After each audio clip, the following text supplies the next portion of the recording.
Olá, pessoal! Estamos aqui hoje mais uma vez para refletirmos juntos a nossa liturgia do dia, tá certo? E nesse domingo, celebração da Páscoa semanal do Senhor, somos conduzidos pelo Espírito a ouvir a palavra do Senhor e a dar graças pela ressurreição de Cristo. Então, pela conversão e pela fé, somos chamados ao seguimento de Jesus na difusão do Evangelho. Celebramos hoje o Domingo da Palavra de Deus, amadurecendo a nossa consciência de ser igreja, casa da palavra, a qual guia e ilumina os nossos passos. Então, a primeira leitura está em Jonas, capítulo 3, versículo 1 a 5, depois o versículo 10. Jonas, capítulo 3, versículo 1 a 5, depois o versículo 10. E veio a palavra do Senhor segunda vez a Jonas, dizendo: Levanta-te e vai à grande cidade de Nínive, e prega contra ela a pregação que eu te disse. E levantou-se Jonas e foi a Nínive, segundo a palavra do Senhor. Era, pois, Nínive uma grande cidade, de 3 dias de caminho. E começou Jonas a entrar pela cidade, caminhando um dia, e pregava e dizia: Ainda 40 dias e Nínive será subvertida. E os homens de Nínive creram em Deus e proclamaram em jejum e vestiram-se de saco, desde o maior até o menor. E Deus viu as obras deles, como se converteram do seu mau caminho. E Deus se arrependeu do mal que tinha dito lhes faria e não o fez. Então, na primeira leitura, a insistência no chamamento de Jonas nos mostra que Deus trabalha com a sua graça para além da limitação daqueles que são chamados. Os imperativos são claros. Levanta-te e põe-te a caminho. Anuncia-lhe a mensagem que eu vou te confiar. Então, que a gente possa também ouvir a voz do Senhor e sempre fazer a sua vontade. O Salmo de hoje, Salmo 24 diz: Mostrai-me, ó Senhor, vossos caminhos, vossa verdade me oriente e me conduza. Então,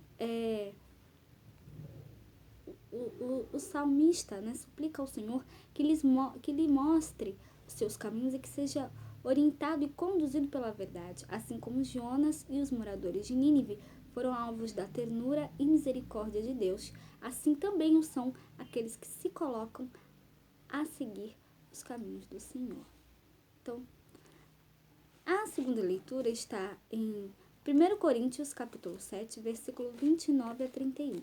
1 Coríntios, capítulo 7, versículo 29 a 31. 1 Coríntios, capítulo 7, versículo 29 a 31.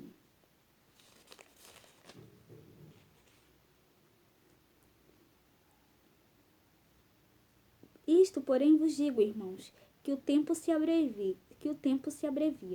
O que resta é que também os que têm mulheres sejam como se as não tivessem, e os que choram como se não chorassem, e os que folgam como se não folgassem, e os que compram como se não possuíssem, e os que usam deste mundo como se dele não abusassem, porque a aparência deste mundo passa.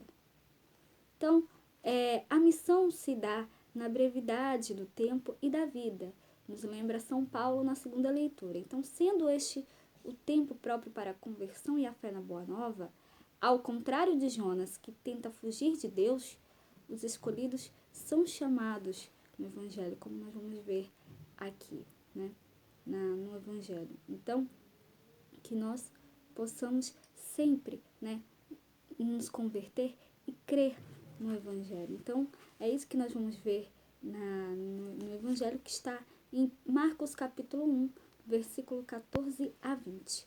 Marcos capítulo 1, versículo 14 a 20.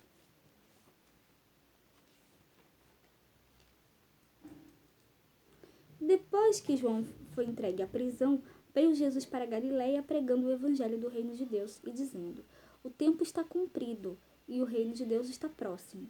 Arrependei-vos e crede no evangelho. E andando junto do mar da Galiléia, viu Simão e André, seu irmão, que lançavam a rede ao mar, pois eram pescadores. E Jesus lhes disse: Vinde após mim, e eu farei que sejais pescadores de homens. E deixando logo as suas redes, o seguiram. E passando dali um pouco mais adiante, viu Tiago, filho de Zebedeu, e João, seu irmão, que estavam no barco consertando as redes. E logo os chamou, e eles, deixando seu pai Zebedeu no barco com os jornaleiros, foram após ele. Então, no evangelho, ao contrário de Jonas, né, os escolhidos e chamados no evangelho deixam imediatamente as redes e a família para seguir Jesus. Trata-se de fazer a experiência da grandiosa graça de Deus que supre a fraqueza humana e nos faz instrumentos do reino para a salvação dos homens. Então, neste domingo, chamados, né, deste domingo, né, da palavra de Deus, nós também somos chamados a experimentar a graça benevolente do Senhor, encontrando-nos com Ele pela leitura, oração e vivência dos seus mandamentos, e a partir dessa realidade, segui-lo e anunciá-lo ao mundo, tá certo? Então, era isso que eu tinha para falar para vocês hoje. Muito obrigada a todos por curtirem, por comentarem. Aqueles que só assistem mesmo também agradeço. Espero que vocês tenham gostado dessa reflexão de hoje. Espero encontrá-los todos aqui amanhã, segunda-feira, se Deus quiser, para continuarmos refletindo cada vez mais as leituras da Sagrada Escritura. Então, muito obrigada a todos e até a próxima, se Deus quiser.